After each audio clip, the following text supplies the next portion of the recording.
Welcome to Humanities on the Road. Today we are at the Carnegie Museum of Art in Pittsburgh for Teenie Harris's photographs and Black Pittsburgh with Larry Glasco. And I'm Tracy Matisak. You know, Humanities on the Road is a collaboration between the Pennsylvania Humanities Council and the Pennsylvania Cable Network with the goal of bringing together people from all across Pennsylvania to talk about history and the arts and the important ideas that shape our world.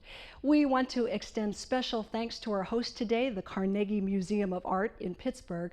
You know, this museum was founded by Andrew Carnegie in 1895, and he had a vision of having a collection here of what he called the old masters of tomorrow. And you know, this museum is arguably the first museum of modern art in the United States. Now today, the Carnegie Museum has a distinguished collection of European as well as American art that dates from the late 17th century to the present. And it's a perfect setting for Larry Glasco's talk on Teenie Harris because in 2001, this museum purchased the archives, the Teenie Harris archives of 80,000 negatives.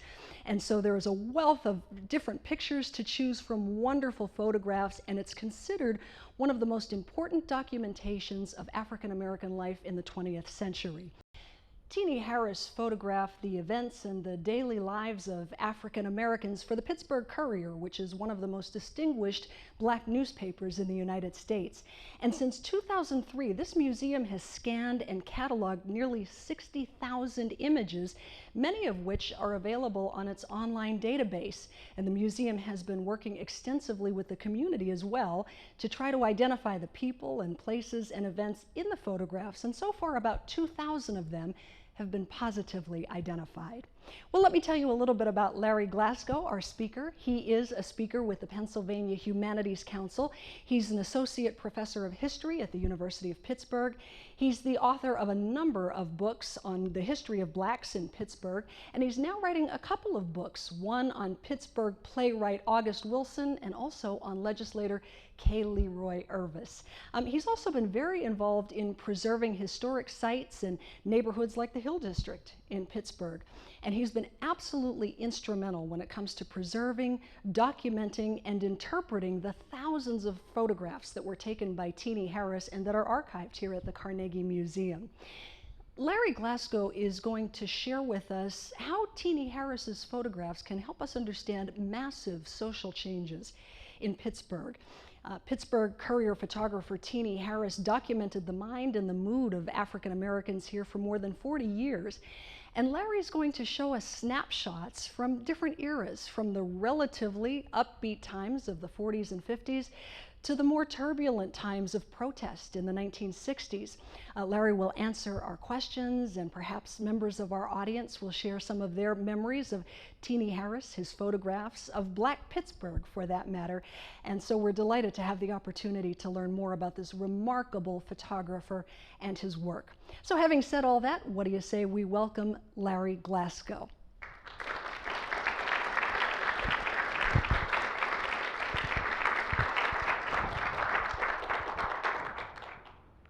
Okay, thank you. I'm very glad to be here, and I'm glad that you can be here as well, because I get excited about the Teenie Harris photos.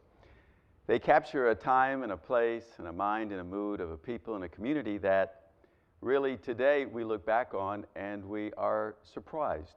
And it's the sort of images that we need to be aware of and things that we can look back at and try to ask ourselves, what became of the sorts of feelings and sense of community that are demonstrated in these images.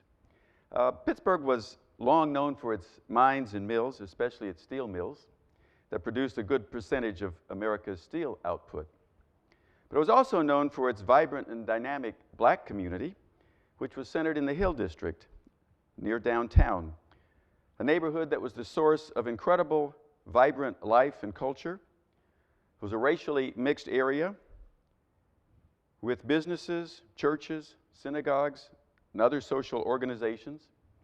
It was also nationally famous for its Pittsburgh Crawfords baseball team, for Billy Strayhorn and other musicians, Ahmad Jamal, Errol Garner, and other jazz notables, and for its newspaper, the Pittsburgh Courier, which had a national circulation and was recognized as one of Black America's most important and most read papers of the era.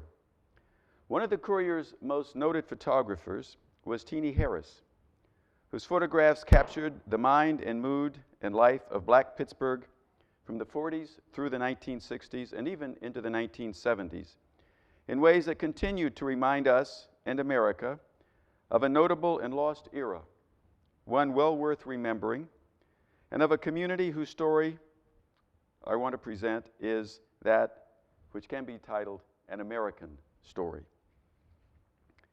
Born in 1908, Teenie Harris grew up in Pittsburgh's Hill District, the son of the owners of the Maceo Hotel. His brother, Woogie, was a beloved figure in the Hill District and one of its leading writers of numbers, an illegal lottery that was the prime business in the neighborhood. Sometime in the 1930s, Harris asked his brother for money to buy a camera so that he could try his hand as a photographer. Around 1939, he joined the Courier staff, and over the course of a career that lasted through the 1960s and into the 1970s, he took some 80,000 photographs, mostly for the Courier. But he also took many photographs from his studio located on Center Avenue, sometimes for insurance companies, and sometimes he took photos simply for his own pleasure. His photos, as I hope you will see, capture a way of life that is unique and powerful, of a time and a place in the Black community that is almost the opposite of what we think of as a ghetto. These are images not of despair and alienation and crime, but of love and joy, of pride and community, of work and business and study, of play and marriage and family, of children and adults enjoying themselves.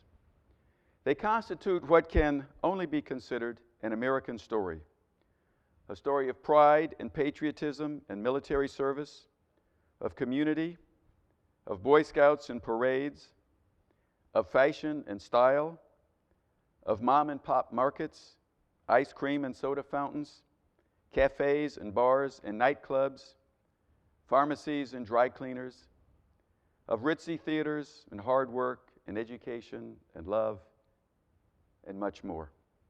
Harris's photos for the Courier basically begin with the early 1940s, the era of the Second World War. They show us a place where young men and women signed up for the conflict, full of earnest pride. They came to pose in Harris's studio for a memento to family and friends. A Courier reporter might come in for one of his own photographic mementos. Those who came proudly stood and saluted before the Soldiers and Sailors Monument in Pittsburgh. They went off to war, smiling and full of life and music. Some came back wounded. Some didn't come back at all. And Gold Star mothers sat staring out of windows, imagining their sons coming up the walk, coming home. The Hill District's main thoroughfare, Wiley Avenue, the street that famously began at a church and ended at a jail, was lined with businesses and automobiles. The avenue pulsed with life both day and night. It was a safe avenue, and it was a safe neighborhood, protected by such stalwart and beloved policemen as Prince Big Blue Bruce. Children were protected by school crossing guards who took their duties very seriously. The avenue was the scene of many parades, of an interracial Boy Scout troop, in this case counting traffic as part of a safety campaign. The streets teemed with people, both day and night, the scene of early, what we might call street theater, or impromptu kidding and acting. Teenie got his nickname when a relative called him her teeny little lover. But more than one teeny little lover operated on the streets of the Hill. Houses might be small and decrepit, so streets served as a public meeting place for games like checkers, which could attract a crowd of men. Men dressed to go out on the avenue. Bogart was not the only one to light his cigarette with flair. Of course, ladies were dressed smartly to go out on the avenue as well, and one of the most dapper was Teenie himself, with pipe and neatly trimmed beard. To maintain these looks, especially of hair and face, barbershops and beauty parlors were flourishing enterprises. For men, the key spot was the Crystal Barbershop, owned by Teenie's brother, Woogie. Inside, the shop had chairs and barbers, always ready to provide conversation as well as a cut. Women had their own parlors and higher technology than the men, and the resulting elaborate permanents were worth the pain and time. If the men seldom went out without a hat, the women trumped them with beautiful hats and furs. Visitors came to Pittsburgh dressed up, as in this case the parents of Leroy Irvis, who visited from Albany, New York in the late 1940s. Boys got in on the fashion game, and so did girls, with their fashionable sunglasses. Today, the Hill District has no restaurant and is excited about getting its first grocery store in some 40 years. But in the 40s and 50s, the Hill had many places to eat and to buy groceries. Most eateries were small, such as Eddie's, a favorite of August Wilson, the prize-winning playwright from the Hill District. Groceries tended to be small, places where a girl could bring home some items for dinner, kids could get an ice cream cone, and soda fountains where teens could get a soda. Ma Pitt's had one of the most popular eateries with a loyal fan base, some of whom may have enjoyed her food too much. Places to eat and drink and socialize brought in a young clientele who crowded around the counter. Interracial couples could meet and socialize in the Hill, perhaps also attracted by the good prices for the shrimp and chicken. The Hill also had so many businesses that the boast was you didn't have to go downtown to buy hardly anything. These businesses included Goods Pharmacy, which operated 24/7, Trower's Cleaners, Center Builders, the latter owned by a Jewish merchant, as was Gordon's Shoe Store, very popular among all residents of the Hill. And the Hill had showplaces like the Roosevelt Theater and the New Granada Theater. Work was plentiful in the 1940s, during World War I, World War II, and afterwards. The mines and mills roared in those years. Blacks worked in the hot end of the mills, typically at the furnaces. Taxis wouldn't come to the Hill in many cases, and so blacks established the Owl Cab Company to serve their residents. Those with cars needed them repaired, a job done by Scotty, popular mechanic of the Hill. They needed their clothes tailored and repaired. They needed them pressed, perhaps at Trower's Cleaners. And they needed their Gordon shoes repaired. In the 1940s and 50s, the GI Bill increased the black presence at universities in this city, like the University of Pittsburgh. And graduation was savored, both by students and their proud parents. Jobs and education facilitated marriage. This was the era when the two-parent, male-headed family predominated in the black community. Marriage was featured in the Courier, and Harris was called out to cover many of those happy occasions. The 1950s, one thing we notice is couples increasingly left in a car on their honeymoon. And even the kids got in on the act in what were known as Tom Thumb weddings. Church and religious observances were also popular among both young and old. Some churches were modest, others were larger and more imposing.